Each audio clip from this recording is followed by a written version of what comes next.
Our friend felt piqued. I charge only 3 pice per question, and what you get out to be good enough for your money. At this the other withdrew his arm, took out an anna and flung it out to him, saying, I have some questions to ask. If I prove you are baffling, you must return it anna to me with interest. అయితే ఇలా అనగానే మిగతా వాడుకి కోపం వచ్చింది వీడికి. మరి challenge చేశాడు కదా, ఒకవేళ నేను చెప్పలేకపోతే నేను ఛాలెంజ్ చేస్తున్నాను, నేను చెప్తాను, కాల్స్తే చూడమని చెప్పి. అందుకని ఎదుటివాడికి ఫ్రెండ్కి పక్కన ఉండేటటువంటి వాడికి బాగా కోపం వచ్చిందన్నమాట. ఏం చేశాడు, నేను ఒక క్వశ్చన్కి ఒక 3 పైసెస్ మాత్రమే ఛార్జ్ చేస్తాను. ఒక క్వశ్చన్ అడిగాను అనుకోండి, ఆ క్వశ్చన్కి ఎంత మనీని ఛార్జ్ చేస్తాడు, 3 పైసలు ఇవ్వాలన్నమాట. అలా అయితే మరి మీకు దానికి సరిపడినంత ఇన్ఫర్మేషన్ నేను ఇస్తాను, మీ ఫ్యూచర్కి సరిపడగా ఇన్ఫర్మేషన్ నేనైతే ఇస్తానని చెప్పి చెప్తాడనమాట. అలా చెప్పగానే ఎదుటి వ్యక్తి ఇంకొకటి ఏం చేశాడంటే తన యొక్క చేతిని తీసుకొని ఒక దాన్ని ఫ్లంగ్ చేశాడంటే, ఫ్లింగ్ అంటే విసరడం అన్నమాట, విసిరేశాడు అతని మీదకి. ఇంకో విషయాన్ని కూడా చెప్పాడు, మరి నాకు కొన్ని క్వశ్చన్స్ ఉన్నాయి అడగడానికి అని చెప్పడం జరిగింది. ఒకవేళ నువ్వేమైనా బఫరింగ్ చేసావా ఏంటి అనేది చూస్తే కనుక నువ్వు మోసం చేసినట్టు ఎదుటి వాళ్ళని, అంటే కొంతమంది ఏం చేస్తారంటే ఏదోటి వాళ్ళకి వచ్చింది చెప్పేసి దాంతో ఇచ్చేస్తూ ఉంటారు. అలా చెప్పడాన్ని మనం ఏమంటాం అంటే బ్లఫింగ్ అని అంటామన్నమాట. అలా కనుక చేస్తే కనుక నేను ఊరుకునేది లేదు అని చెప్తాడన్నమాట. నేను అలా ప్రూవ్ చేస్తే కనుక యూ మస్ట్ రిటర్న్ దట్ అనా టు మీ విత్ ఇంట్రెస్ట్. అంటే వీడు చెప్పింది నిజం కాకపోతే నాకు ఇచ్చేయాలి అని చెప్తాడన్నమాట. నేను ఇచ్చినటువంటి డబ్బులు మళ్ళీ నాకు తిరిగి ఇచ్చేయాలి, నువ్వు చెప్పింది కనుక కరెక్ట్ కాకపోతే బఫింగ్ చేస్తే అని చెప్తాడన్నమాట. If you find my answer satisfactory will you give me 5 rupees. Okay, మీకు నచ్చకపోతే నువ్వు డబ్బులు ఇచ్చేస్తావా అని అడుగుతున్నావు కదా, నేను ఇచ్చేస్తాను. కానీ నీకు నచ్చింది అనుకోండి, నా యొక్క సమాధానం లేకపోతే నేను చెప్పినటువంటి ఫ్యూచర్ నీకు నచ్చితే, నువ్వు సాటిస్ఫాక్టరీ అయితే నువ్వు 5 రూపీస్ ఇస్తావా నాకు అని చెప్పి ఆస్ట్రాలజర్ ఇక్కడ అడగడం జరిగింది. No or will you give me 8 annas. Okay, 5 rupees ఇవ్వదులే, 8 అనాస్ ఇవ్వు అని చెప్పి అడిగాడట. All right, provided you give me twice a much if you are wrong said the stranger. Okay, 8 annas అయితే ఇస్తాను, కానీ నువ్వు చెప్పింది ఏమైనా తప్పు అయిందనుకో దానికి డబుల్ నాకు నువ్వు ఇవ్వాలి అని చెప్తాడట stranger. This pact was accepted after a little further argument. ఇంకా కొంచెం సేపు ఆర్గ్యుమెంట్ అయిన తర్వాత ప్యాక్ట్ అంటే దాన్ని ఒక అగ్రిమెంట్ లాగా చూసుకోవచ్చు. వీళ్ళిద్దరి మధ్య నాకు ఉన్నటువంటి ఒప్పందం ఏంటి, కరెక్ట్గా చెప్తే కనుక డబుల్ అంటే 8 అనాస్ ఇవ్వాలి, ఒకవేళ కరెక్ట్గా చెప్పకపోతే డబుల్ అమౌంట్ని వెనక్కి రిటర్న్ చేయాలి స్ట్రేంజర్కి. అది వీళ్ళిద్దరి మధ్యన ఉండేటటువంటి ఆ ఒప్పందం, ఆ ప్యాక్ట్ని వీళ్ళిద్దరు కూర్చుంటారన్నమాట, ఆ ఒప్పందాన్ని. The astrologer sent up a prayer to heaven as them as the other lit a cheroot. అయితే అక్కడ ఒక సిగరెట్లు అలాంటివి ఉంటాయి కదా, అలాంటిది వెలిగించడం అనేది జరిగిందట. ఆడు సిగరెట్ వెలిగించుకుని ఏం చేస్తున్నాడట, 2 వైపుల నుంచి కూడా కాల్ చేస్తున్నాడట. అంతలా కాల్ చేశాడు. అది స్క్వేర్ పీస్ లాగా అయిపోయింది మొత్తానికి ఆ సిగరెట్ అనేది. The astrologer caught a glimpse of his face by the match light. ఒకసారి ఆ మ్యాచ్ లైట్లో తను సిగరెట్ వెలిగించడానికి ఎప్పుడైతే దాన్ని తీసాడో ఆ మ్యాచ్ లైట్ యొక్క లైటింగ్లో ఆ వ్యక్తి ఎవరు అనే దాన్ని గుర్తుపట్టడం అనేది జరిగిందట. అసలు ఆ చెప్పించుకోవడానికి వచ్చినటువంటి వ్యక్తి ఎవరు అనేది ఐడెంటిఫై చేయడం అనేది జరిగింది. There is a pause as cars hooted on the road and Jutko's drives swore at the horses and the babble of the crowd, agitating the semi-darkness of the park. అయితే అక్కడ ఉండేటటువంటి పరిసరాలని ఎలా ఉన్నాయి అనేది చూస్తున్నాడన్నమాట. అక్కడ ఎలా ఉంది అంటే ఒక రకమైనటువంటి బిజీ అయినటువంటి వాతావరణం. కార్స్ ఏవైతే ఉన్నాయో అవన్నీ కూడా లోగా సౌండ్ చేసుకుంటూ అక్కడ నుంచి వాటి యొక్క సౌండ్ హార్న్స్ కానీ ఇవన్నీ ఉంటాయి కదా, అలాంటి హార్న్స్ తోటి వెళ్తూ ఉండడం, చిన్నగా హార్న్ చేసుకుంటూ వెళ్ళడం. అలాగే జుట్కా డ్రైవర్స్ ఎవరైతే ఉంటారో వాళ్ళు వాళ్ళ యొక్క హార్సెస్ని తీసుకుని వెళ్ళడం. అంటే మీకు ఇప్పుడైతే లేవు కానీ పూర్వం ఆటోలకు బదులుగా జట్కాలని అని ఉండేవి అన్నమాట. వాటికి ఒక గుర్రాన్ని పెట్టి మనుషుల్ని అందులో కూర్చోబెట్టి తీసుకుని వెళ్తూ ఉంటారు. అవి వెళ్తూ ఉండడం అనేది జరిగేదట. అలాగే బోల్డంతమంది క్రౌడ్ అలా తిరుగుతూనే ఉన్నారట. అక్కడ ఎలా ఉంది, వెలుతురు అయితే లేదు, సెమీ డార్క్నెస్, కొంచెం చీకటి పడుతూ ఉన్నటువంటి ఇది. పూర్తిగా చీకటి పడలేదు, అలాగని పూర్తిగా వెలుగుగా కూడా లేదు, సెమీ డార్క్నెస్గా ఉంది అక్కడ ఉండేటటువంటి పార్క్ అంతా. The other sat down sucking his cheroot puffing out sat there ruthlessly. అయితే ఇంకొకటి ఏం చేస్తున్నాడట, అక్కడ కూర్చున్నాడు, తన యొక్క సిగరెట్ని పీల్చుకుంటూ ఉన్నాడట. మళ్ళీ దాన్ని ఏం చేస్తాడు, సిగరెట్ ఊదింది మళ్ళీ బయటికి పఫింగ్ అవుట్, బయటికి వదిలేస్తూ ఉంటాడు పొగనంతటిని కూడా. అలా కూర్చున్నాడు. వీడు కూర్చున్నటువంటి విధానం ఏదైతే ఉందో అది చాలా మూర్ఖంగా కూర్చున్నట్టుగా ఉంది, అంటే సరైనటువంటి పొజిషన్లో లేడన్నమాట. The astrologer felt very uncomfortable. మరి ఎవరైనా పక్కన కూర్చొని సిగరెట్ కాల్ చేస్తుంటే మనకు కంఫర్టబుల్గా ఉంటుందా? కంఫర్టబుల్గా లేదు పాపం, చాలా అన్కంఫర్టబుల్గా ఫీల్ అయ్యాడు. కేర్ టేక్ యువర్ అనా back, I am not used to such challenges, it is a late for me today.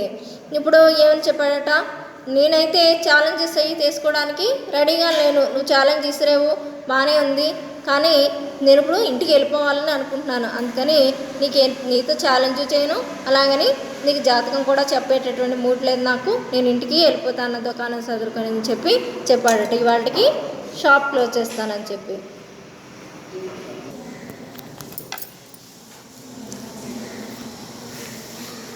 He made preparation to bundle up. The other held his wrist and said, "You can't get out of it now. You dragged me in a while I was passing." The astrologer shivered in his grip, and his voice shook and became faint. "Leave me today. I will speak to you tomorrow." The other thrust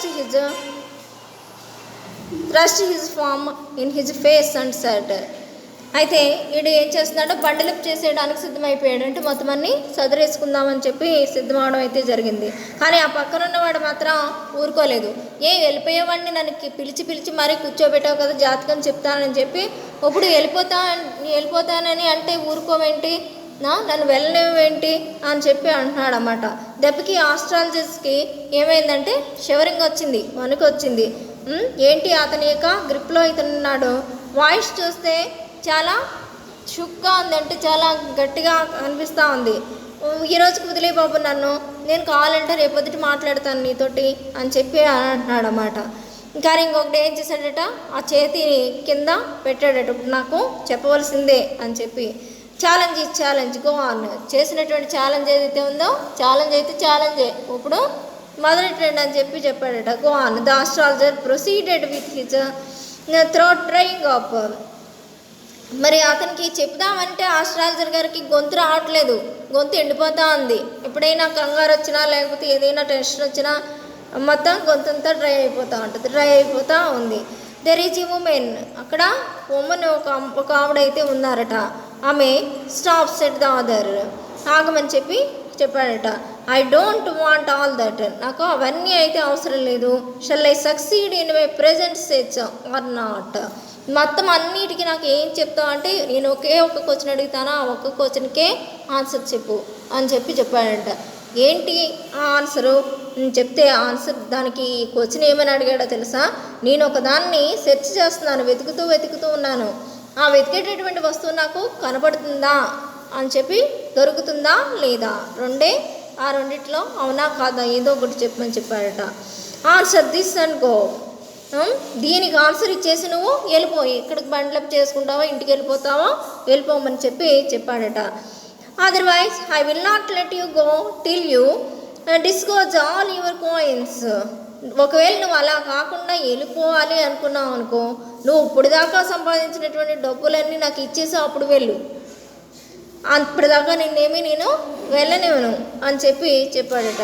The astrologer muttered a few incantations and replied, తాము కొన్ని రకాలైనటువంటి మంత్రాలని లోపల చదువుకుంటా అన్నాడంటే వీటికి ఏదో భయం వేసి వస్తుంది అన్నమాట. మంత్రాలు చదువుకుంటూ నెమ్మదిగా గొలుపుకుంటూనే చెప్పాడట. All right, I will speak. సరే నేను మాట్లాడతాను. But will you give me a rupee if what I say is convincing. ఒకవేళ నేను ఏదైనా కన్విన్సింగ్గా అంటే నీకు నమ్మకం కలిగేలాగా చెప్తే కనుక నాకు ఒక రూపీ అయితే ఇవ్వాలి అని చెప్పి మాట్లాడుతున్నాను. Otherwise I will not open my mouth. మరి తర్వాత నేను ₹1 ఇవ్వకపోతే నేను నోట్నైతే ఇప్పను. నువ్వు ఏది నీకు ఎప్పుడైతే కన్విన్సింగ్ అనిపిస్తుందో ప్రతి కన్విన్సింగ్ మాటకి ₹1 ఇస్తూ ఉండు. మళ్ళీ ₹1 ఇస్తే మళ్ళీ ఇంకో కన్విన్సింగ్ మాట చెప్తాను, మళ్ళీ ₹1 ఇస్తే ఇంకో కన్విన్సింగ్ మాటను చెప్తానని చెప్పి మాటకి ₹1 అన్నమాట ఇక్కడ నమ్మకం కలిగితే కనుక అని చెప్పి అడిగాడట. And you may do what you like.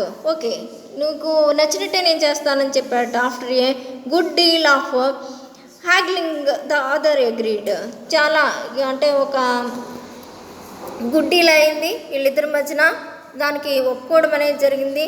The astrologer said you are left for dad, am I right. నిన్ను చంపేసి ఒక చోట వదిలేశారు కదా, నేను చెప్పింది అంటే ఇంకా ఆల్మోస్ట్ చనిపోయే స్థితిలో నిన్ను ఒక చోట వదిలేశారు కదా, నిన్ను ఎవరు చంపేసి వదిలేశారు కదా ఒక చోట అని చెప్పి అడిగాడట.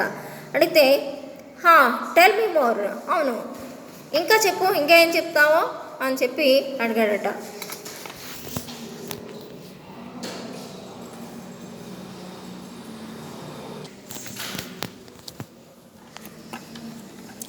ఏమన్నాడు, ఇంకా టెల్ మీ మోర్ అన్నాడు. ఇంకా చెప్పు, ఏం చెప్తావా నా గురించి అని చెప్పి అడిగాడట. A knife has passed through you once said the astrologer. అవును, నీకు దగ్గర నుంచి ఒక కత్తి అనేది వెళ్ళిపోవడం అనేది జరిగింది అని చెప్పి చెప్పాడట astrologer. Good fellow, he bared his chest show the scar violence. అవును నిజమే, నాకు దగ్గర నుంచి కత్తి అనేది వెళ్ళడం జరిగింది, అంటే అది నిజంగానే జరిగిందని చెప్పి తన యొక్క చొక్కా నిప్పేసి ఇదిగో నా గుండెలకి తగిలింది ఇక్కడ కత్తి అని చెప్పి చూపించడానికి రెడీ అయ్యాడట. I should have been dead if some passers by had not chance to peep into the well exclaimed the other, overwhelmed by the enthusiasm. Well, when shall I get at him? He asked, clenching his fist. అయితే నేను చనిపోయి ఉండేవాళ్ళు నిజంగానే, ఎందుకని వీడిని చంపేసి ఒక well అంటే పాడైపోయినటువంటి ఒక వెల్లో పడేశారట. ఎవరో వెళ్తూ పీప్ చేశారంటే తొంగి చూసారా, నీలో ఏంటి ఎవరో ఉన్నట్టున్నారేంటి అని చెప్పి. అప్పుడు ఆశ్చర్యపోయాట పక్కన వాడు, ఏంటి చూసినట్టు ఇలా చెప్పేస్తున్నాడు, వీడికి దెబ్బ తగిలింది, ఎవరో చంపేయబోయారు, మళ్ళీ ఆల్మోస్ట్ చంపేసి దీన్నేమో నూతిలో పడేశారు, ఈ విషయాలని జరిగినట్టుగా ఏ విధంగా చెప్పేస్తున్నాడు వీడు అని చెప్పి పక్కడికి ఇంకా ఆశ్చర్యం అనేది కలిగింది. ఇప్పుడు ఏం చేస్తున్నాడట, ఏంటి ఇంత ఆశ్చర్యం కలిగించేలాగా ఈ విధంగా మొత్తం విషయాన్ని అంతటినీ చెప్తున్నాడని ఇంకా ఎంతూజియాజంతో ఆతృతతోటి విన్నాడు. When shall I get at him. Okay, నన్ను చంపేశాడు కదా, అందుకని ఆ చంపేసిన వాడు ఎప్పుడు నాకు దొరుకుతాడు అని చెప్పి ఇంకొక క్వశ్చన్ని అడిగాడట. He asked clenching his fist. అది ఎంత కోపంగా అడుగుతున్నాడంటే ఇంకా చేతిని ఇలా మడిచేసి నలిపేసుకుని కోపం వస్తే ఎలాగా ఎవరినైనా పట్టుకుని పిసికేద్దాం నొక్కేద్దాం అన్నట్టుంటుంది కదా, అది క్లెంచింగ్ అన్నమాట. కానీ ఇలా మడిచేసుకుని తన యొక్క ఫిస్ట్ని అంటే ఈ చేతులని ఇలా మడిస్తే దీన్ని క్లెంచింగ్ ఫిస్ట్ అని అంటాం అన్నమాట. అందుకని మడిచేసుకుని ఇంకా కసిగా అడుగుతున్నాడు, నాకు ఎప్పుడు దొరుకుతాడాడు నా చేతికి అని చెప్పి అడుగుతున్నాడు అన్నమాట. In the next world answer the astrologer. Next వరల్డ్లో జరుగుతాడమ్మా నీకు అని చెప్పాడట. He died 4 months ago in a far off town. మరి 4 నెలల క్రితమే అతను టౌన్కి దూరంలోనే చనిపోవడం అనేది జరిగింది. You will never see any more him. నీకు మళ్ళీ నువ్వు బతికుండగా అతనైతే కనిపించడు. ఫార్ ఆఫ్ వరల్డ్ అంటే ఒకవేళ నువ్వు కూడా చనిపోతే కనుక అప్పుడు వేరే వరల్డ్లో ఇద్దరు కలుసుకోవచ్చు అన్నట్టుగా చెప్తున్నాడు అన్నమాట. అందుకని నువ్వు అతన్ని చూడలేవు. నేను చంపినటువంటి వ్యక్తి చనిపోయాడు అంటే వీడు ఆల్మోస్ట్ ఇంకా డెత్ స్టేజ్లో ఉండగా ఎవరో కాపాడారన్నమాట వీడిని. The other grown on hearing it. వీడికి ఒక్కసారిగా వీడికి ములుగుతున్నాడు, ఓహో వీడు నిజంగానే ఇంతలా జాతకం చెప్పేస్తున్నాడు ఏంటా అని చెప్పి. The astrologer proceeded. ఆస్ట్రాలజర్ ఏం చేస్తాడు, ఇంకా ప్రొసీడ్ చేస్తూనే ఉన్నాడు చెప్పడాన్ని.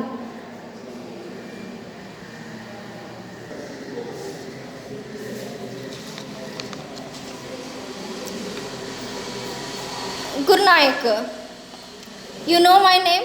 వెంటనే వీడు గురునాయక్ అనగానే వీడు ఏమని అడుగుతున్నాడంటే, యు నో మై నేమ్, ఏంటి నాకు పేరు కూడా తెలుసా, నాకు జరిగినటువంటి సంఘటనలన్నీ చల్లకట్టినట్టు చెప్పేస్తున్నావు, పైగా నా పేరు కూడా చెప్తున్నావు అని చెప్పి అడిగాడట. You know my name. The other side taken back. మళ్ళీ ఇంకోసారి చెప్పి ఒకసారి వాడు అన్నది వెనక్కి తీసుకున్నాడు.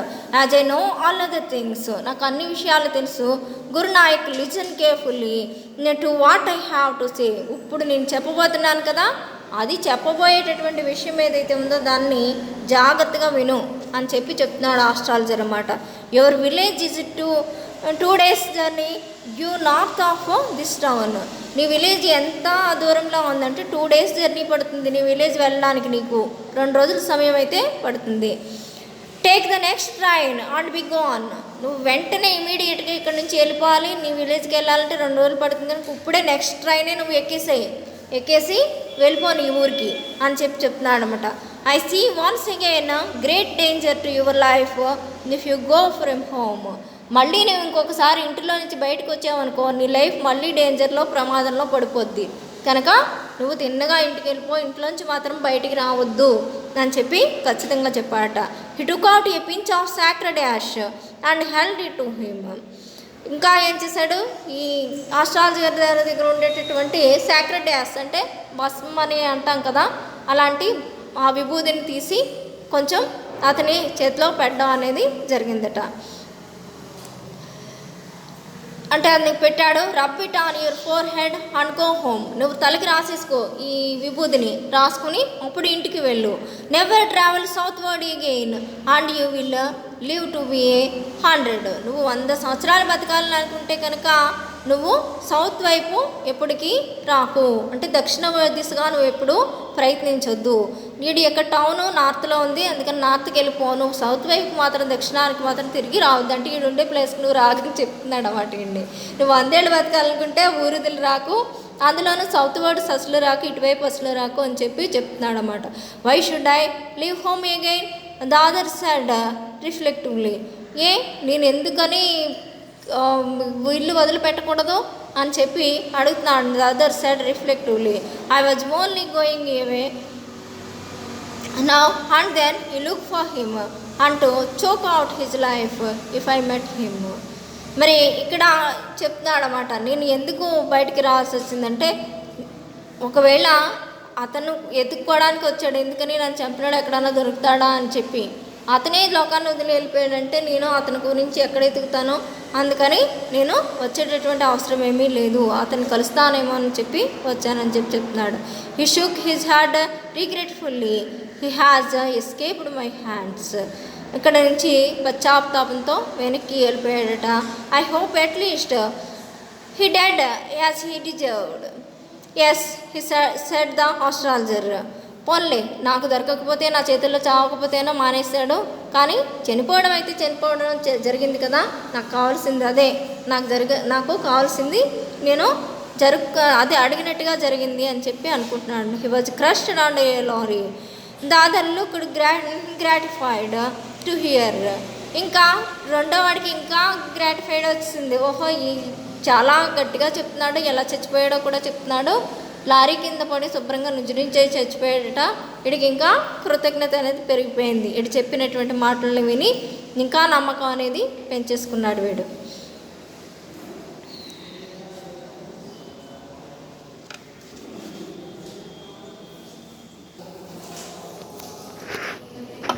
The place was deserted by the time the astrologer picked up his articles and put them into his bag. అయితే ఆ సమయానికి తను ఆస్ట్రాలజర్ గారు తన సామాన్లన్నీ తీసుకుని సదురుకుని తన బ్యాగ్లో వేసుకునే సమయానికి ఆ ప్లేస్ అంతా ఎలా తయారైంది? డిజర్ట్ అంటే ఎడారిలో ఏముంటాయి? ఏమీ ఉండవు. అంటే మొత్తం జనాలు అందరూ వెళ్ళిపోయారు, వీడు ఒక్కడు మాత్రమే మిగిలాడన్నమాట. మొత్తం అందరూ ఎవరి పని చూసుకుని వాళ్ళు వెళ్ళిపోవడం జరిగింది. ఇక్కడ ఆస్ట్రాలజర్ గారు మాత్రమే ఒక్కడే మిగిలాడు. The green shaft was also gone, leaving the place in darkness and silence. ఏదో కొద్దిగా ఒక గ్రీన్ కలర్ లైట్ అనేది వస్తుందని అనుకున్నాం కదా, మొత్తం ప్లేస్ అంతా కూడా ఏ విధంగా తయారైంది? డిజర్ట్ అయిపోయింది, ఎవరు కూడా లేరు. అక్కడ ఉండేటటువంటి గ్రీన్ సాఫ్ట్ లైట్ కూడా లేదు, డార్క్నెస్ ఉంది, మొత్తం సైలెన్స్ అనేది కనబడుతుంది, ఎవరు లేరు. The stranger had gonna of in to the night after giving the astrologer hand full of coins.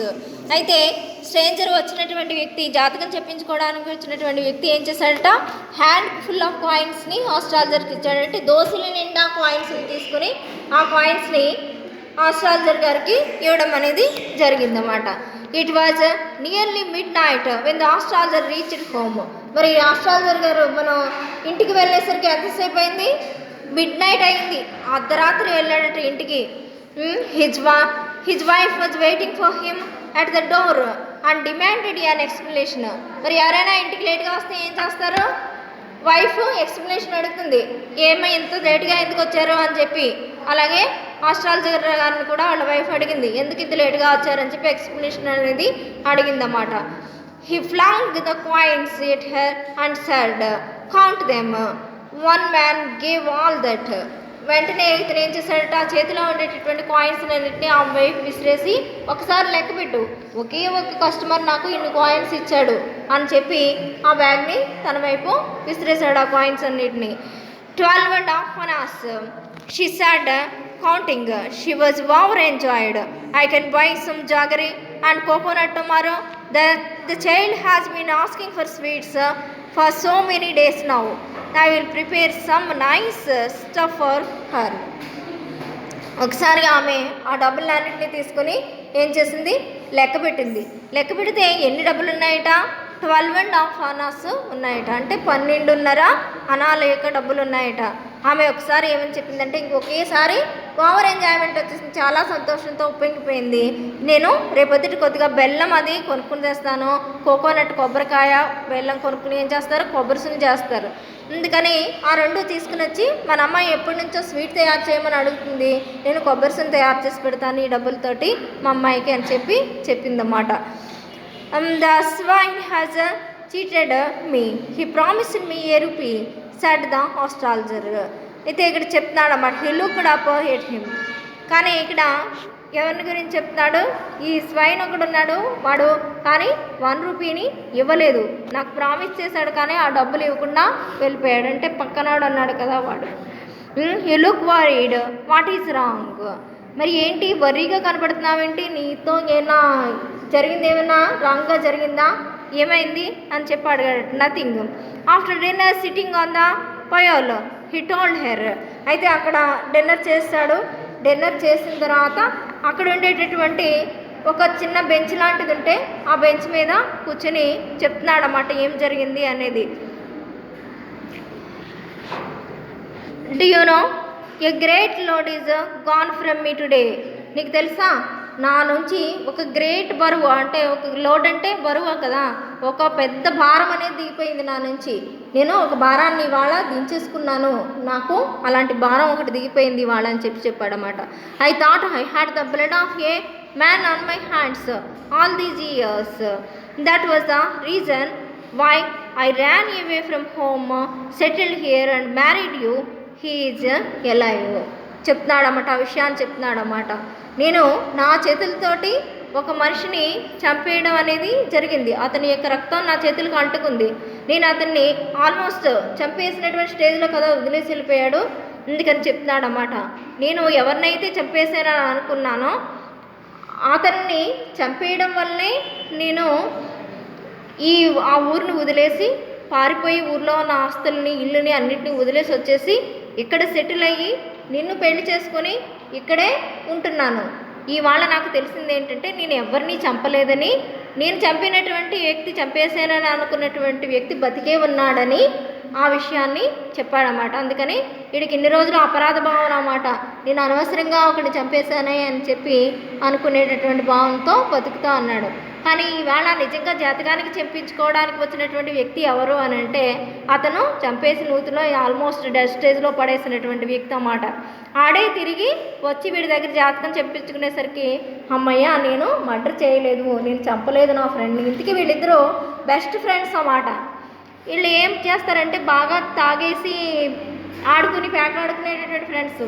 అలా బాగా తాగేసి పేకాడేసుకుని తాగేసి వెళ్ళిపోయేటటువంటి టైంలో ఒకరికొకరికి ఏదో చిన్న మాట వచ్చి దానికి పెద్దగా గొడవ అయిపోయి, ఆ గొడవతోటి వీడు ఆడిని బాగా చంపేసి పడేస్తాడన్నమాట యాక్చువల్గా.